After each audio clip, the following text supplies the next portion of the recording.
There are certain implements which, by their very nature, seem wholly unsuited to the administration of corporal punishment. The full-sized cricket bat is undoubtedly one of them. Solidly built, heavily weighted, and designed to dispatch a leather ball toward the boundary ropes with formidable force, it would appear far too cumbersome and potentially dangerous for any disciplinary purpose. On this point, most sensible observers would surely agree. Yet the curious ingenuity of schoolroom folklore and domestic discipline has long inspired experimentation with objects never originally intended for such use.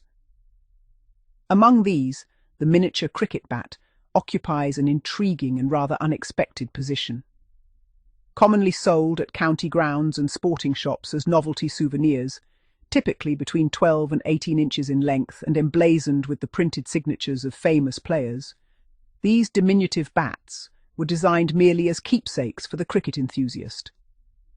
Nevertheless, their compact proportions and surprising sturdiness have led some to regard them as practical improvised paddles.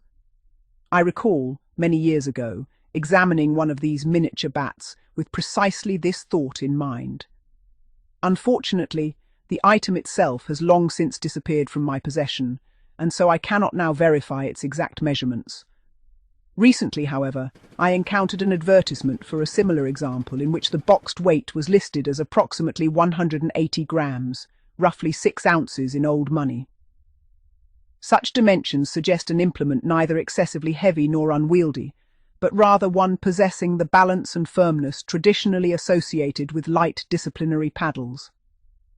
The subject inevitably invites comparison with practices abroad, some of which reveal a startling disregard for moderation. During the course of my research into corporal punishment in South Korea, I was genuinely appalled to discover reports of teachers employing baseball bats, billiard cues, and even golf clubs in the chastisement of pupils. Such methods seem not merely severe, but recklessly hazardous. One struggles to understand why anyone would resort to instruments capable of causing serious injury, particularly in a country where a vast assortment of purpose-made disciplinary canes and paddles could readily be obtained. Indeed, this distinction between severity and suitability lies at the very heart of the matter. The traditional philosophy behind school discipline, however controversial it may now appear to modern sensibilities, generally emphasized control, ritual, and measured correction rather than brute force. An implement intended for punishment was expected to deliver discomfort without inflicting lasting harm. The oversized cricket bat plainly fails that test. The miniature version, by contrast, possesses a degree of restraint in both weight and scale.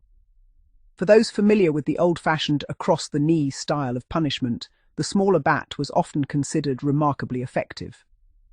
Compact enough to handle easily and broad enough to produce a sharp sting without undue concentration of force, it occupied a curious middle ground between the household slipper and the formal school paddle. Moreover, its innocent sporting appearance offered a certain practical discretion. One could purchase such an item quite openly at virtually any cricket ground gift stall without inviting the slightest suspicion as to its intended secondary purpose. Displayed alongside scorecards, pennants, and autograph books, the little bat appeared entirely harmless, merely another cheerful memento of an English summer afternoon at the cricket. Even today, these souvenir bats remain readily available. County grounds throughout Britain continue to sell them adorned with the signatures of current players and championship-winning sides. I expect to encounter dozens of them myself when I travel to Trent Bridge in a fortnight's time for the season's concluding fixture. Whether Nottinghamshire County Cricket Club can still contrive to seize the championship remains, I fear, rather doubtful, though cricket supporters are eternal optimists by nature. Still, one suspects that among the crowds purchasing souvenirs and programmes that afternoon, very few will pause to consider the curious and rather eccentric alternative use once imagined for the humble miniature cricket bat.